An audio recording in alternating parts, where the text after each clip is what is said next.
Assalamualaikum warahmatullahi wabarakatuh. Anandaku yang soleh-solehah, bagaimana kabarnya hari ini? Semoga kita semua selalu berada dalam lindungan Allah Subhanahu wa Ta'ala. Amin, amin ya Robbal 'Alamin.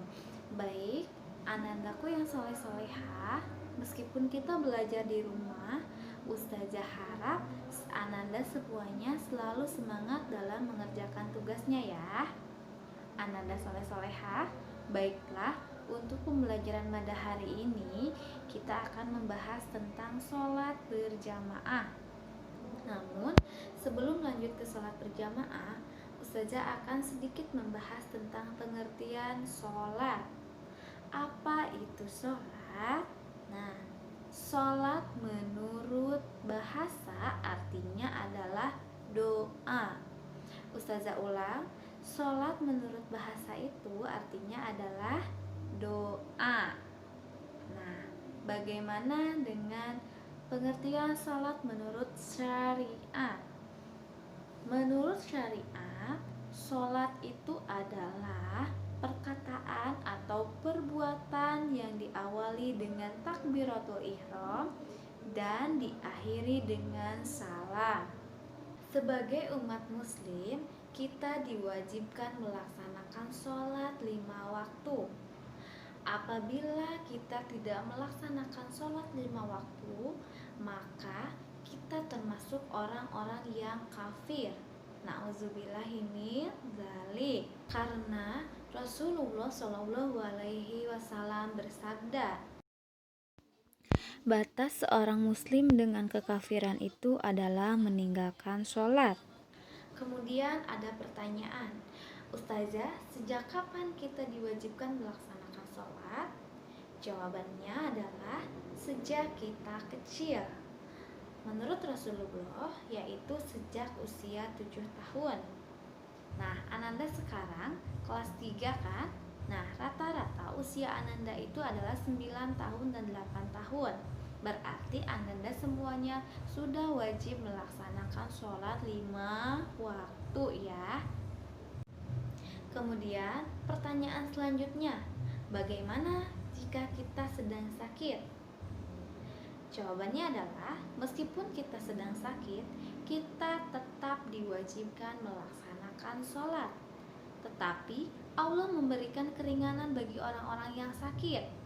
Sholatnya boleh sambil duduk, boleh sambil tiduran, bahkan boleh dengan isyarat, contohnya dengan mengedipkan mata. Selanjutnya, bagaimana jika kita sedang melaksanakan perjalanan? Walaupun kita sedang melaksanakan perjalanan, kita boleh melaksanakan sholat di atas kendaraan. Bahkan Rasulullah Shallallahu Alaihi Wasallam ketika keadaan perang pun beliau masih melaksanakan sholat. Baik, Ananda soleh-solehah, kita lanjut ke pengertian sholat berjamaah. Gerakan dan bacaan sholat itu sudah ada tuntunannya dari Rasulullah Shallallahu Alaihi Wasallam atas petunjuk dari Allah Subhanahu Wa Taala pada saat Isra Mi'raj. Oleh karena itu, kita tidak boleh menambah atau menguranginya sesuai sabda Rasulullah Shallallahu Alaihi Wasallam. Shollu kama ro'aitumuni usolli. Sholatlah kalian sebagaimana kamu melihat aku sholat. Hadis riwayat Al-Bukhari. Selanjutnya kita akan membahas tentang fikih. Apa itu fikih? Fikih adalah ilmu pengetahuan tentang hukum-hukum syariat yang berkaitan dengan perkataan atau perbuatan mukallaf. Mukallaf adalah orang yang sudah terbebani kewajiban menjalankan syariat ajaran agama Islam. Kemudian, apa manfaatnya mempelajari ilmu fikih? Mempelajari ilmu fikih manfaatnya yaitu untuk mengetahui 1. Hukum-hukum dalam Islam seperti seseorang ingin mengetahui apakah suatu perbuatan itu wajib atau sunnah, haram atau makruh, ataukah mubah, ditinjau dari dalil-dalil yang ada. Yang kedua, yaitu hukum-hukum syariat, misalnya yang terkandung dalam sholat, zakat, puasa, haji, dan lainnya, berupa syarat-syarat, rukun-rukun, kewajiban-kewajiban, dan sunnah-sunnahnya. Intinya, dengan mempelajari ilmu fikih, kita dapat memastikan bahwa ibadah apapun yang kita lakukan sesuai dengan ketentuan Allah Subhanahu wa Ta'ala. Contohnya, Allah memerintahkan bersuci, maka dengan ilmu fikih kita dapat melakukan tata cara bersuci yang sesuai dengan aturan. Begitu pula dengan perintah sholat. Ilmu fikih dapat menuntun kita untuk melakukan ibadah sholat dengan baik dan benar sesuai syariat Allah Subhanahu wa Ta'ala. Yuk sekarang kita semangat untuk mempelajari fikih sholat. Sholat merupakan salah satu tiang agama yang menduduki peringkat kedua setelah syahadat dalam rukun Islam. Mengerjakan sholat pada awal waktu merupakan amalan terbaik, sedangkan meninggalkan sholat merupakan perbuatan kufur.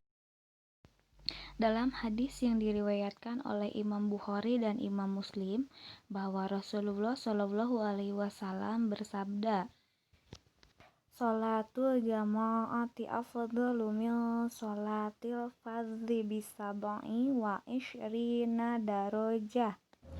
Artinya adalah sholat berjamaah itu lebih utama daripada sholat sendirian sebanyak 27 derajat. Hadis riwayat Bukhari dan Muslim. Sholat berjamaah dapat dilakukan walau hanya terdiri dari imam dan seorang makmum. Apa itu imam?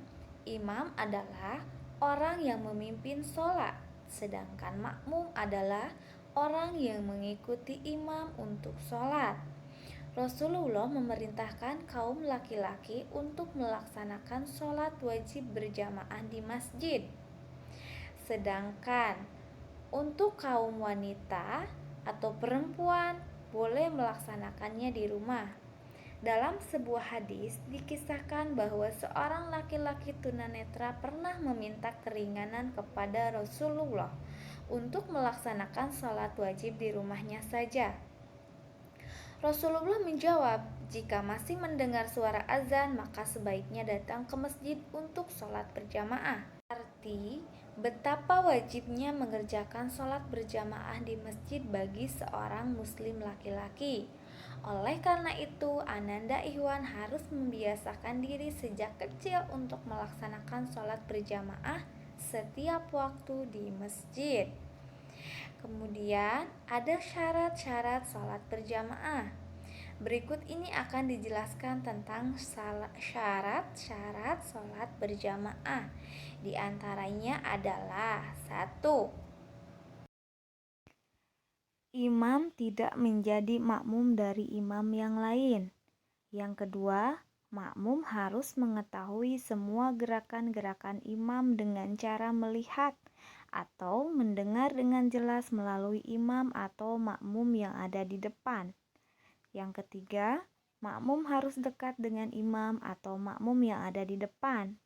Yang keempat, makmum tidak boleh melebihi batas imam, yaitu telapak kaki makmum harus di belakang telapak kaki imam. Tidak boleh sama atau mendahului. Selanjutnya, yang kelima, antara makmum dengan imam tidak boleh ada halangan. 6. Gerakan makmum tidak mendahului gerakan imam. 7. Imam harus fasih dalam membaca bacaan sholat. Yang ke-8, makmum harus berniat makmuman. Yang ke-9, hubungan makmum dengan imam yang syah. Makmum laki-laki mengikuti imam laki-laki. Makmum perempuan mengikuti imam laki-laki. Makmum perempuan mengikuti imam perempuan. Makmum laki-laki tidak boleh mengikuti imam perempuan dalam segala hal, kecuali kalau makmum laki-lakinya memang belum baligh. Yang terakhir adalah syarat-syarat imam diantaranya Islam, berumur baligh, berakal, mengerti dan memahami tentang hukum-hukum sholat dan wudhu, dan terakhir fasih dalam membaca Al-Quran. Baiklah, Ananda Soleh Soleha, Ustazah ucapkan terima kasih untuk pembelajaran pada hari ini. Mudah-mudahan kita dapat mengaplikasikannya dalam kegiatan sehari-hari. Ananda yang soleh-soleha, Ustazah ucapkan mohon maaf apabila banyak kekurangan dan terdapat kesalahan. Wabillahi taufiq wal hidayah. Wassalamualaikum warahmatullahi wabarakatuh.